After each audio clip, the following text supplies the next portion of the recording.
नमस्कार जय जगन्नाथ। आज नुआ वीडियो आपण मानक स्वागत जनावि। आज मु आपण मान सहित शेयर करी डबल कटोरी ब्लाउज कटिंग। तो आसतु वीडियो को स्टार्ट करवा। चैनल रे आपण माने नुआ थिले लाइक शेयर सब्सक्राइब करंतु।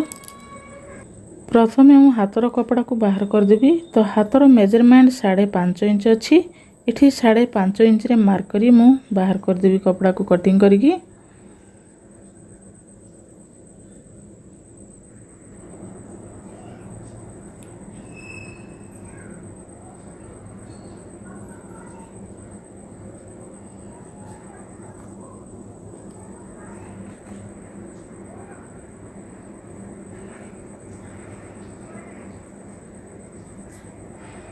जदि बिना अस्त्र वाला ही था ताहले फोल्डिंग करबा पई रखी थांती। तो फुल हाथ रखी थिले डिजाइन ठारू कटिंग करि थांती, किंतु एठी मु शॉर्ट हाथ रखिबी, तेणु हाफ रे कटिंग कर दूची। तो एबा आसंतु बैक पार्ट मेजरमेंट नेबा। बैक पार्ट रो लंब अछि 15 इंच। समान भाव रे 15 इंच रे चिन्ह दे देली। आपण हिसाब रे चिन्ह देबे।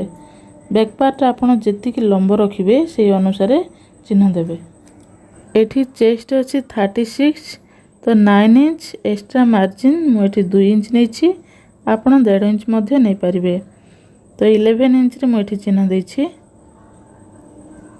आपण जो साइज कटिंग करिवे एक्स्ट्रा मार्जिन 2 इंच किंबा कपड़ा अनुसार 1.5 इंच मध्ये नै परिबे। तापरे शोल्डर मार्किंग करवा। शोल्डर एठी डीप गला नेबी, तेणु 5.5 इंच चिन्ह देछि। सीधा मार्क करिकी 5.5 इंच रे चिन्ह देबी। तापरे आर्महोल नेबा एठी 5.5 इंच। अधिका हेले मध्य काखरे झूल आसी जिवो, तेणु कपड़ा जमी हेकी रहिबो। 5.5 इंच परफेक्ट आसीबो। काख शेप एठी 1 इंच रे चिन्ह देबा। तापरे छातीर मेजरमेंट नेबा। देखंतु छाती अछि 36। तो एठी मु 9 इंच रे चिन्ह देबी। आपण जेतिकी साइज नैथिबे से अनुसार मेजरमेंट नेबे। तो 9 इंच एक्स्ट्रा मार्जिन 2 इंच एभली मार्किंग कर देबा। तापरे गला लाइन रे चिन्ह देबा। गला अछि 2 इंच 2 पॉइंट। तापरे तळ साइड को 3.5 इंच रे चिन्ह देबी। ऊपर साइड रो मेजरमेंट नेले चलिबो। तो चौड़ा एठी नेली गलार 2.5 इंच एभली सीधा मार्क कर देबा। एठी मु राउंड शेप देबी। आपण जे कोनोसी डिजाइन मध्य करि परिबे। अंटार डॉट पई फिटिंग माप ठारू समान भाव रे मिडिल बाहर करबा। तापरे मिडिल रे चिन्ह देबा। मिडिल ठारू लंब आपण हिसाब रे एठी मु 6 इंच रे चिन्ह देछि। आपण हिसाब रे आपण देई परिबे, किंतु अधिका छोटो कले लुक भल आसीबोनी। तेणु समान भाव रे ब्लाउज रो लुक आसीबा पई देखिकी डट देबा। तो आसंतु एबा हमें ब्लाउज बैक पार्ट कटिंग करबा।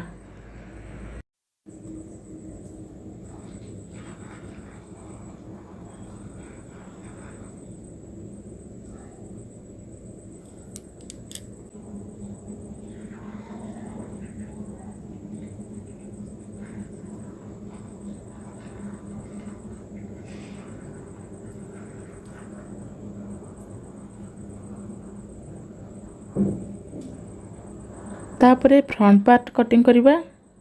कपड़ा को समान भाव रे रखिबा। एठी फ्रंट पार्ट लंब रखिछि 13 इंच।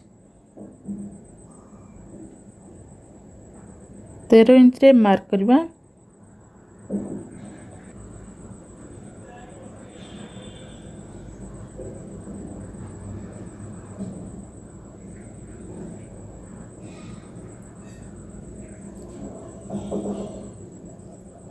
तापरे चौड़ा नेबा। देखंतु छातीर 4 भागरु गोटे भाग एठी मु 9 इंच नेछि।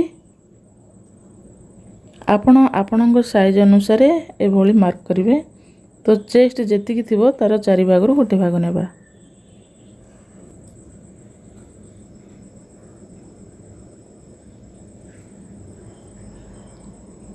तापरे शोल्डर मार्किंग करबा।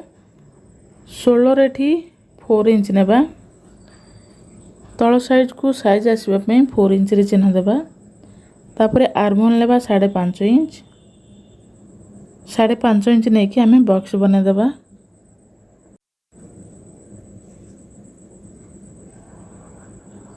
आर्म होल शेप देवाई ये 1/2 इंच रे चिन्ह देवा। एभली राउंड शेप देदेवा। गलार डीप रखिबा 5 इंच।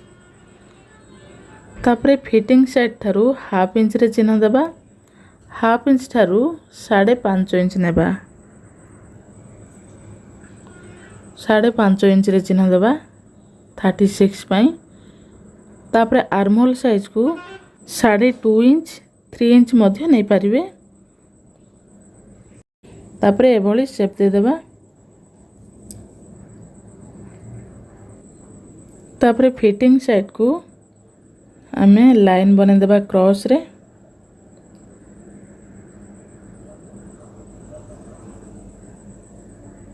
तो एबा आमे फ्रंट पार्ट को कटिंग करिबा।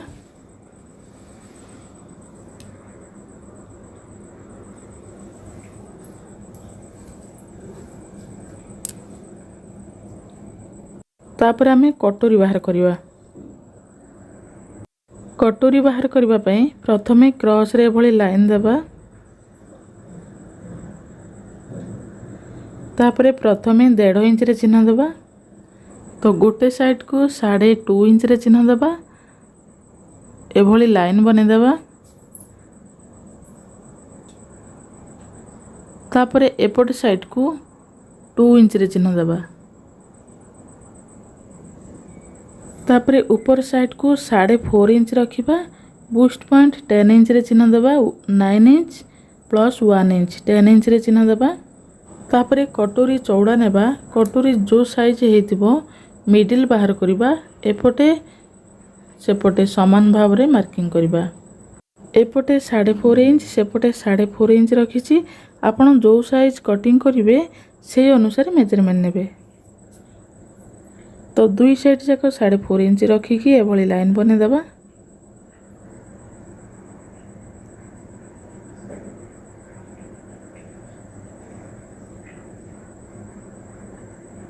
तल साइड को 1 इंच रे चिन्ह देबा। 1 इंच को एभली राउंड शेप दे देबा। तापरे ऊपर साइड को एभली लाइन बने देबा।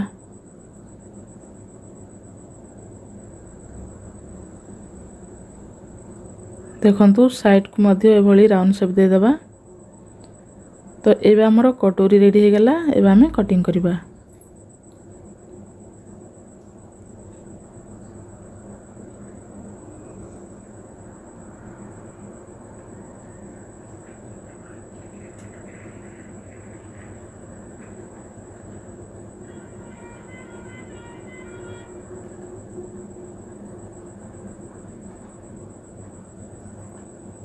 कटोरी 1 पार्ट हो गला। तापरे कटोरी 2 पार्ट बाहर करिबा।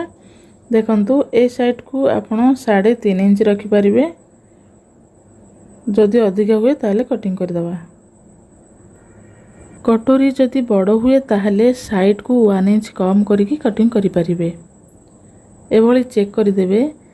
तापरे 1 इंच रे चिन्ह देकी एभली शेप दे देबे। ताहले कटोरी छोटो हो जिवो। तापरे कटोरी 2 पार्ट बाहर करिबा। प्रथमे लाइन बने देबा।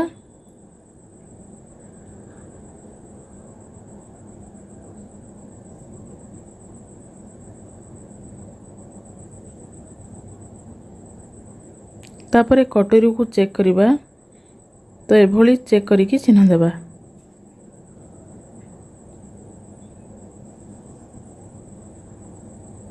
प्रथमे 1/2 इंच तळक नेबा। 1/2 इंच रे चिन्ह देकी लाइन बने देबा।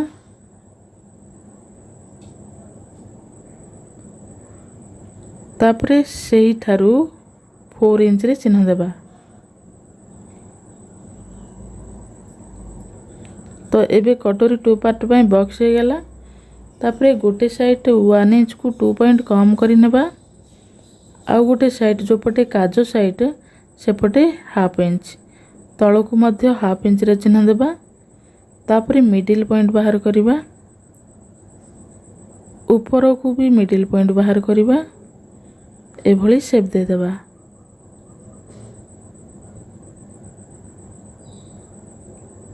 तल साइड को डॉट पाई 1 इंच चिन्ह देबा। एपटे 1 इंच सेपटे 1 इंच 1 इंच ठारू एभली शेप देदेबा।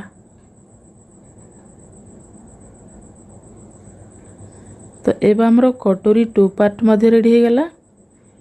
एबा हमें कटिंग करिबा।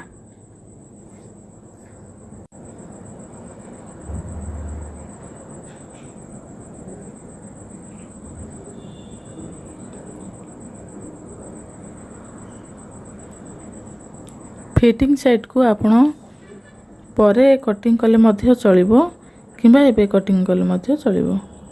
तापरे एभली डॉट पाई चिन्ह दे देबा। तो एबा हमें भी पट्टी को बाहर करिबा। तो एठी सेम कलर तेणु आपण माननकु देखा जाउ नथुबो तेणु करी सरी। तो गोटे साइड 4 इंच रे चिन्ह देबा आउ गोटे साइड 3.5 इंच रे चिन्ह देबा। तापरे सेई 4 इंच को 3 इंच एभली शेप दे देबा। तो एभली भी पट्टी बाहर करिबा।